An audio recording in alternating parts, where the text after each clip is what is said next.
Hello and welcome to KU Pathshala. I am Bhagya Rajeswari and I am a language instructor. There are books which turn into bestsellers on its publication.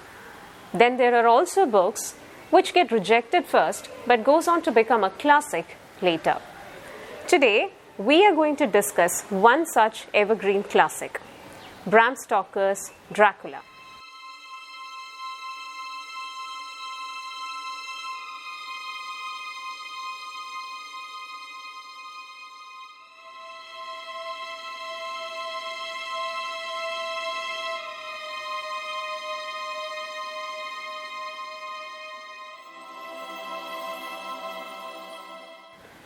This 1897 novel, which is also considered to be a perfect example of Gothic fiction, received a firm no from the publishers, who cited the reason that it cannot be published because it was extremely scary.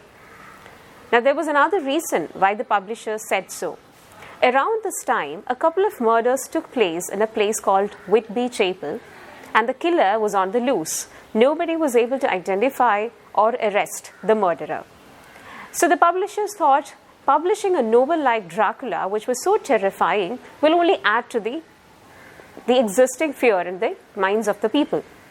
So they decided against publishing this novel. Maybe Bram Stoker was quite happy receiving a feedback like this because this is exactly he wanted. There's a point where he even said that he doesn't want Dracula to be a work of fiction. It should appear extremely real to the readers, just like the childhood nightmares that we have. They are very real to us. Abraham Stoker, or Bram Stoker, as he's popular among us, was an Irish writer. But he kick-started his career in writing by writing reviews for theatrical plays. Now, here is an interesting fact about writing reviews for theatrical plays back in those days. It was not a great choice of a career. It was something that was looked down upon. But maybe Stoker depended on writing reviews for these plays just to make a living out of it. We don't know much about that. But then, even in our lives, there comes a juncture at which some sort of event happens that just changes things for the better, changes things for the good. And something similar to that happened in Stoker's life as well. As he was writing reviews for the theatrical plays, he wrote a very positive review on the play Hamlet, which was performed by Henry Irvine. Now, talking about Henry Irvine, he was one of the most popular English actors of the time. He even owned a theatre company called the Lyceum Theatre. He was also the representative of English classical theatre, so quite a popular name in those days. And he performed Hamlet there, and Mr. Stoker wrote a very positive review on Hamlet. Henry Irvine was quite impressed with the review, and he was so impressed that he went on to make Stoker the business manager of his own theatre company. Now, one more thing that I would like to add at this point is that Henry Irvine happens to be that first actor to be awarded the knighthood. So he is actually Sir Henry Irving. So that was just for your information that I wanted to tell you. And joining the theatre company just changed Bram Stoker's life for the good. It even influenced the writer in him. Now, the bond between Sir Henry Irving and Bram Stoker was quite significant. It is also believed that Sir Henry Irving could be the inspiration behind the evergreen character of Count Dracula, but we don't have much proof about it.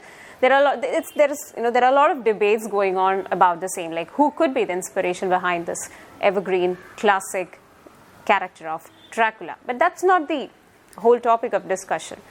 What we need to understand is the kind of people that we meet, how that influences a writer, how that leads to production of such classics.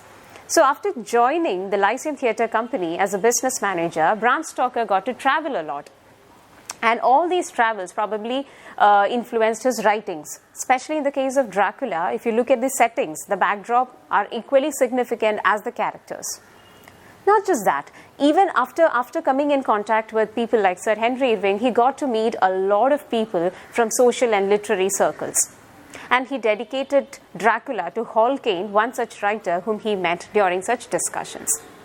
So like I said, Bram Stoker got to travel a lot.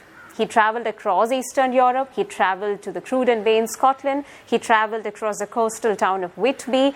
All these saw a change, or all these influenced, I would say, influenced the writing of Dracula. The title Dracula is taken, it's influenced from the Romanian language, where the word means devil. Not just that, we can see the influence of Transylvanian folklore, the Transylvanian history running across this novel. So Dracula is the 7th book out of the total 18 books Bram Stoker has ever written, and it continues to be a masterpiece. Now, talking about the story of Dracula begins with Mr. Jonathan Harker coming to stay in the castle. Now, the castle belongs to Count Dracula. Now, what the readers have to understand is that one of the very interesting facts about this novel is that you will not find the Dracula standing at the doorstep of the castle as a monster with his fangs out, blood dripping out of his teeth. No, that's not the kind of image Bram Stoker actually gives you. But at the end of this novel, what happens is, it will leave you terrified. You will be scared for your life. And that's the kind of storytelling art this man has. So here we have, the story begins with Mr. Jonathan Harker coming to stay at the castle of Count Dracula.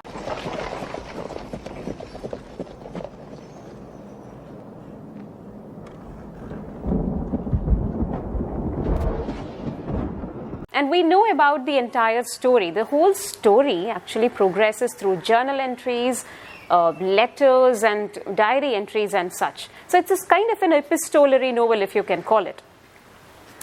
And that also makes it a very significant contribution to English literature, because here again, the author is trying to provide multiple points of views in this novel. It's not just one narrator giving you his side of the story, but the story moves through a number of characters. The image, the character of Count Dracula, there is not a single point in the novel where you'll find him talking to you. But the character of Count Dracula comes in front of us through the narrations of other characters, which makes it all the more appealing, which makes it all the more terrifying. It's through others' words that we understand who this man is, who the Count Dracula is. So the story begins, and Mr. Jonathan Harker is a young man, is a young solicitor, all energetic and full of passion for life. He is coming to stay in this castle for one reason.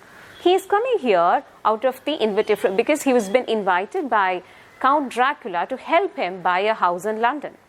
This man comes here. There is an incredible explanation of how the castle looks like, the ambience, which I don't think any summary will be able to do justice to. It is for you to read and experience how it's like. So he comes there, and the Dracula and the Count actually wants him to stay in his room and not go outside. But he ignores the warning, like most of us do, right? We don't like to be warned. We all want to do as our minds say. And he does the same. He just walks out. He just takes a stroll through the castle. And what happens is 3 women tries to attack him. And that's where Mr. Jonathan Harker senses trouble. He is actually saved by the Count Dracula himself from the 3 women. And when he opens his eyes, Jonathan finds himself in the bed. But he knew something wrong has happened, something bad has happened, something is pretty strange about the castle. Now, what's that? But he doesn't want to stay there, investigate, and find out what exactly is the problem with the castle. He just wanted to get out of the castle, and he does. As Jonathan Harker escapes the castle and just runs away, saving whatever is left with him, the Count also moves away from the castle to a place called Whitby. Now he travels by a ship. Now this is exactly also a point in the novel where the reader is kind of baffled by the actions of the character of Count Dracula. He's a very surprising figure. He maintains there is an element of secrecy and surprise that always surrounds this character of Count Dracula.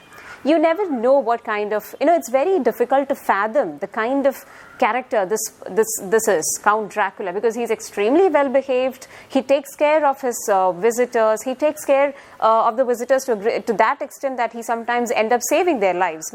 He saved Mr. Harker from a trouble, from a trouble. So he's extremely well behaved and a gentleman-like figure. But at the same time, there's an element of secrecy. There is some amount of mystery that's revolving around this character. And this, he always remains elusive, very difficult to fathom what his next steps are going to be. So that just adds to, there is a sense, there is a sort of a building up of suspense throughout the novel, not knowing who Count Dracula exactly is. And now there comes a crucial point in the novel with the entry of a character called Lucy Westenra. Now, she is a best friend of Mina. Now, Mina is actually Mr. Jonathan Harker's fiancée, and with the entry of this character, the novel takes a brilliant turn, because she is the first victim of Count Dracula. I'm not going into the deeper details of how Lucy met Count Dracula or how Count Dracula met Lucy, because that's for you to read and find out on your own. But Lucy was his first victim. And she falls sick quickly over the next few days. And everybody notices this change coming over her. She's treated by Professor Van Helsing. Now, here is a man who has a couple of questions in his mind looking at Lucy's deteriorating condition. He knows that something is happening to her, and he also diagnoses that the problem behind her declining health was severe blood loss.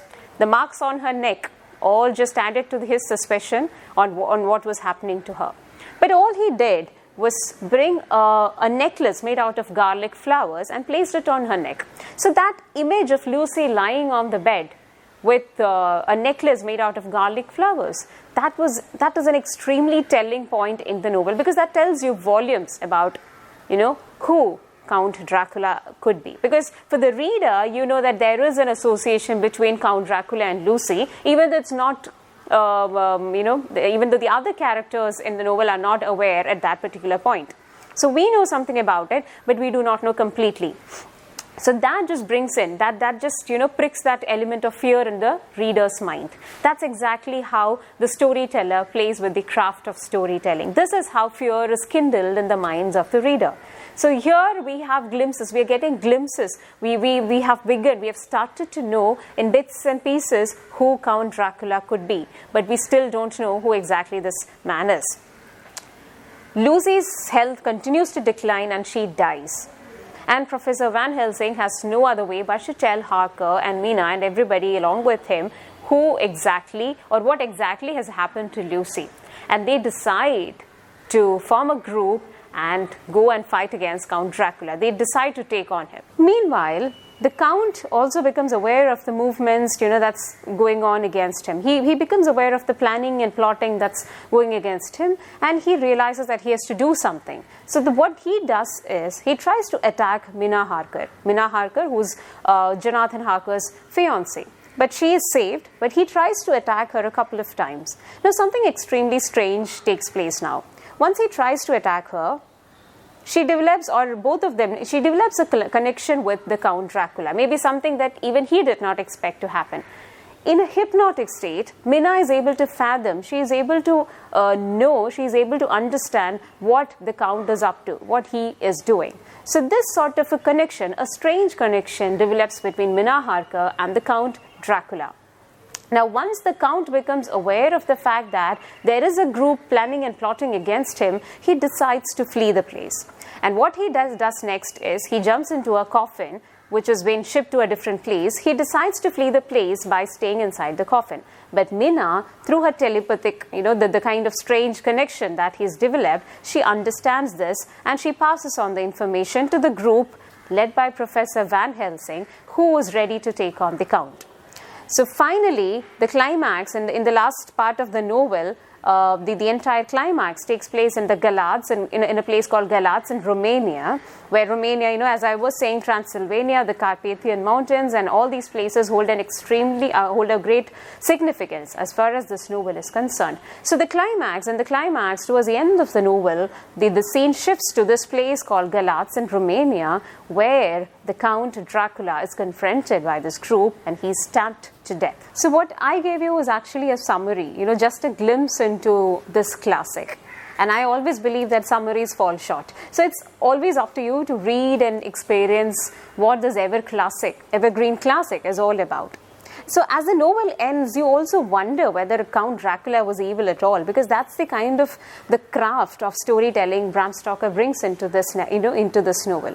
He's not just an evil character. He's not just that monster with the fangs, blood dripping out of his teeth. He's not just a monster character. No, he's definitely much more than that. But before, just going on and on about Count Dracula, there is another interesting fact that I would like to share with you all. Now, this is about the original manuscript, which was found years later in 1980s. So, the Dracula that we all are aware of, the Dracula that we have all read, starts with Jonathan Harker traveling in a train to the castle in Transylvania, to the castle that belongs to Count Dracula. So he makes a diary entry, he makes a journal entry. That's where the novel begins, right? But in 1980s, the original manuscript of Dracula was found in the barn or in Pennsylvania, in a barn in Pennsylvania. Again, a lot of secrets surrounding the whole thing, like how did that reach a barn? How where did that come from?